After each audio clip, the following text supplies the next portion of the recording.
All right, so it's in reverse right now.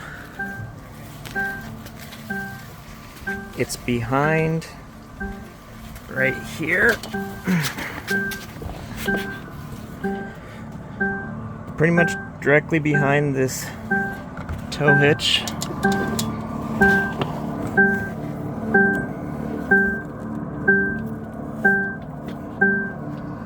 It's right there.